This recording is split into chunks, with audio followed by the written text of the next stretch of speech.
I was with my son here in Britain. As we were doing whatever we were doing in Britain, after New Year's Eve, we were together New Year's Eve, and he was holding the mic for me. And then we went to the hotel, and he's packing things. And somebody sends him a message.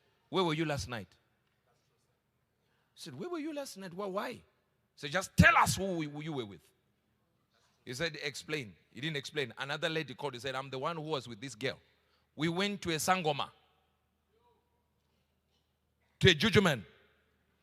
And we were supposed to look into a certain mirror. We saw your prophet's face in the mirror. But we were supposed to see you in the mirror. He said, so the face of the prophet appears, yours appeared. And they told us to poke in the water, to kind of dip a stick in the water when they see so that you die. When we did it, your prophet appeared. And then our faces appeared in the water. So we were poking ourselves. He said, we want to know, how close are you to this man?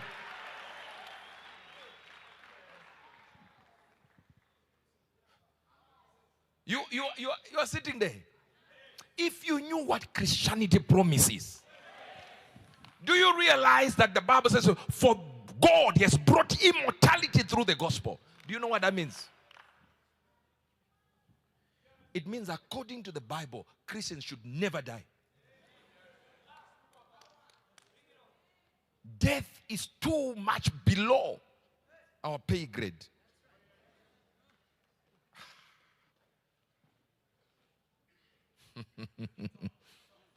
Do you realize why our mouths are enamored with power to the point that Jesus said, Lazarus, come forth? Why would Jesus call out a name? Because if he had just said, come forth, everyone was going to rise from the dead.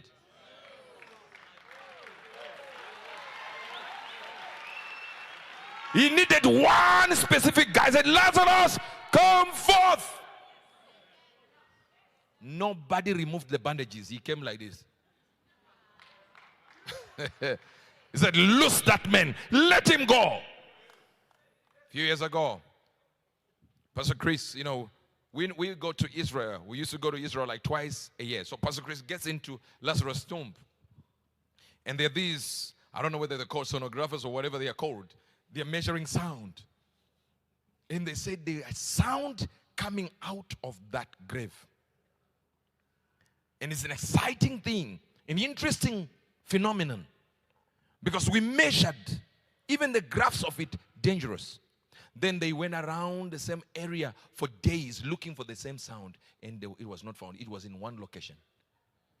And then God sent an angel to Pastor Chris and said, what is happening is the voice of Jesus when he said, come, is still there. It did not leave. That's what the Bible says. Anywhere that rises against you, condemn in judgment. Meaning to say our power to declare the deeper things of God is in our mouth. No wonder the word mouth, it is also the word that means knife in Greek.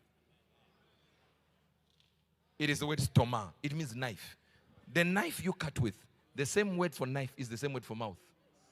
You can cut down people into pieces. You can shape your destiny by your own words.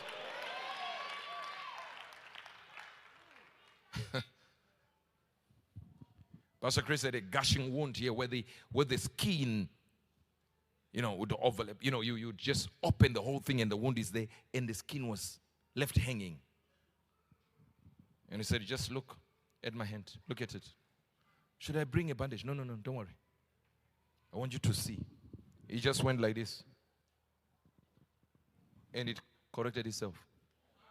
Covered itself. Your clapping is infected by swine flu.